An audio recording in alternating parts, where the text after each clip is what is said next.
अस्सलाम वालेकुम।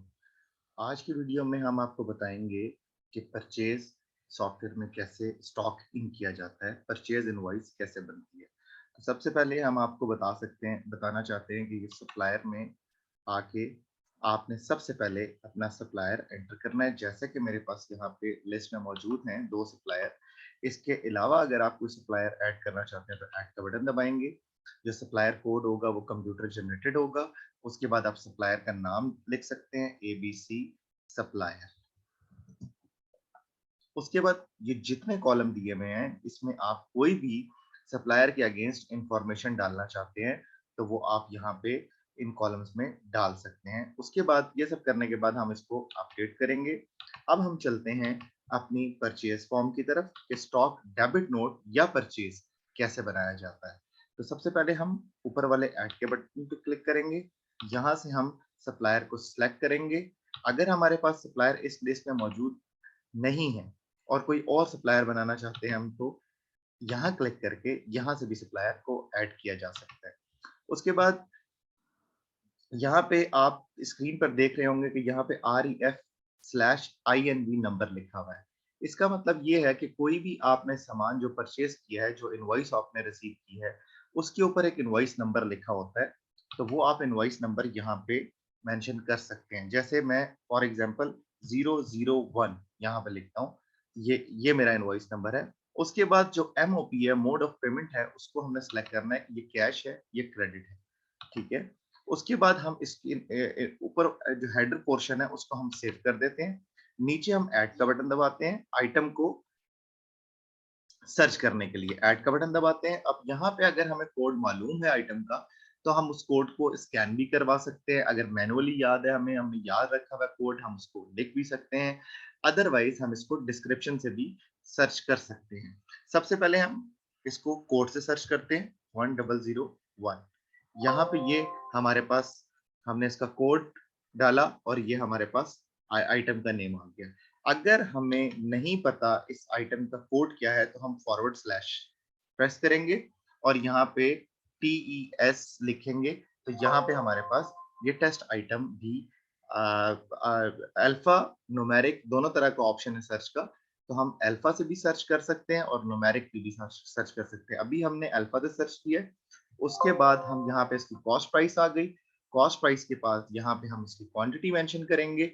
Quantity mention जितनी भी हम करना चाहते हैं वो करेंगे। उसके बाद यहाँ पे ये स्कीम आ जाती है कि अगर कोई आइटम स्कीम में आया है तो वो कैसे हमने इसके अंदर डालना है। वो उसको पूछने के लिए आप हमें किसी भी वक्त कॉल कर सकते हैं और उसकी इंफॉर्मेशन ले सकते हैं कि स्कीम को कैसे स्टॉक में एंटर करना है। उसके बाद आ जाते हैं डिस्काउंट पे। अगर सिंगल आइटम डिस्काउंट इनवॉइस के ऊपर आया तो यहाँ पे इस कॉलम में आप परचेज एंटर करेंगे, परसेंटेज एंटर करेंगे। परसेंटेज एंटर करेंगे तो ऑटोमेटिकली उसकी अमाउंट बन जाएगी। इसी तरह किसी आइटम के ऊपर टैक्स लगा है तो आप उसकी टैक्स परसेंटेज एंटर करेंगे तो ऑटोमेटिकली उसकी अमाउंट आ जाएगी। उसके बाद इसने यहाँ पे हमें ये कॉस्ट टोटल बता दी कि 1000 रुपीज 100 रुपीज के हिसाब से 10 क्वांटिटीज हमने बाय की हैं और ये 1000 रुपीज आ गए। नेट नेट कॉस्ट प्राइस इसकी 100 रुपीज बनी है और इसकी सेल प्राइस जो है ये 120 रुपीज है। उसके बाद बैच नंबर में हम कुछ लिखना चाहते हैं या कोई इसका नंबर देना चाहते हैं तो वो भी लिख सकते हैं। उसके बाद आ जाती है मैन्युफैक्चरिंग डेट। अगर इस आइटम की कोई आपने मैन्युफैक्चरिंग डेट रखनी है या एक्सपायरी रखनी है तो वो भी रख सकते हैं। उसके बाद हम इसे एंटर की कमांड से प्रेस करते हुए सेव पे ले जाएंगे और सेव पे ही हमसे पूछेगा do you want to add more items. अगर हमने कोई और आइटम ऐड करना है तो हम इसको यस कर देंगे तो हम ऐड कर सकते हैं। हमारे पास एक आइटम मौजूद था 1001। अब हम सर्च करते हैं 1002। अब जैसे ही हम इंटर प्रेस करेंगे तो ये हमें कहता है item code does not found. तो इस केस में हम क्या करेंगे, हम इस परचेज इनवॉइस को बंद करके आइटम फाइल में नहीं जाएंगे क्योंकि ये हमने परचेज इनवॉइस हमारी बन रही है। तो इस केस में हम कीबोर्ड के ऊपर F11 का बटन प्रेस करेंगे और ये ऑटोमेटिकली आपको आइटम फाइल पे लेके चला जाएगा जहां से आप आइटम को रजिस्टर कर सकते हैं। हम ऐड का बटन दबाएंगे, 1002 कोड लिख दिया या जो भी आपका डिजायर कोड है वो आप लिख सकते हैं। यहाँ पे हमने इसका डिस्क्रिप्शन में इसका नेम लिख दिया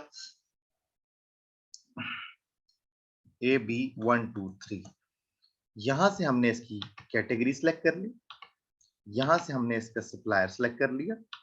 अब हम नेक्स्ट स्टेज पे हम यहाँ पे कॉस्ट प्राइस पे आ जाएंगे। लेट्स से ये हमें 150 का आ रहा है और हम इसको 180 रुपीज का सेल कर रहे हैं।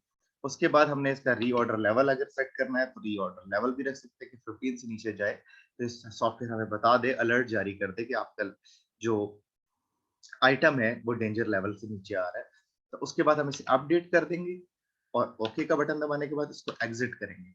एग्जिट करेंगे तो आइटम कोड 1002 जो कि हमने परचेज बनाते हुए एक आइटम जनरेट किया है, एक आइटम बनाया है, वो ऑटोमेटिकली यहाँ पे आ जाएगा। अब हमने इसका नाम रखा था AB123, इसकी कॉस्ट प्राइस हमने 150 सेट की थी। ये कितनी क्वांटिटी हमने परचेज किया, लेट्स से हमने 20 परचेज किया। उसके बाद सेम वही मेथड अप्लाई होगा। इसी तरह आइटम आप ऐड करते जाएंगे और जब आपने आखिरी आइटम, अगर आपकी 10 आइटम की इनवॉइस है, अगर आपने 10वें आइटम पे पूछेंगे और ये पूछेगा do you want to add more items, तो आप इसको, अगर आप 10 आइटम है आपकी इनवॉइस में, तो उसके बाद आप इसको नो करके पोस्ट कर देंगे। पोस्ट एक ऐसा बटन है जिसको अगर आप पोस्ट का बटन नहीं प्रेस करेंगे तो आपका स्टॉक नहीं बनेगा।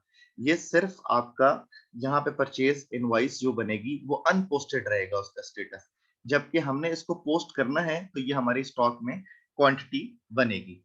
अब वो पूछ रहा है do you want to continue posting, तो हम इसको यस करके हम इसको पोस्ट कर देंगे। अब हमने इसका प्रिंट प्रीव्यू, अब ये लिखा हुआ आ गया प्रोसेस कंप्लीटेड सक्सेसफुली। अब हम इसको ओके कर देंगे, प्रिंट का बटन दबाएंगे तो ये हमें बताएगा कि प्रिंट में हमें ये बता देगा कि हमने किस सप्लायर से, नो प्रिंटर का चेक लगा देंगे, किस सप्लायर से किस क्या क्या आइटम खरीदे हैं। सबसे पहले इसने हमें बता दिया टेस्ट सप्लायर, उसके बाद इसने हमें रेफरेंस दे दिया, हमने जो इनवॉइस नंबर मेंशन किया था उसने बताया test item, 10 quantity, 100 cost price, 120 sale price, total cost 1000, total sale 1200, 200 rupees margin है। इसी तरह दूसरे आइटम का भी है और ये टोटल इनवॉइस के ऊपर बता रहा है कि 4000 रुपीज आपकी टोटल कॉस्ट है, 48 4800 रुपीज आपकी टोटल सेल है और 800 रुपीज का आपका मार्जिन है। तो ये इनवॉइस बनाने का तरीका है।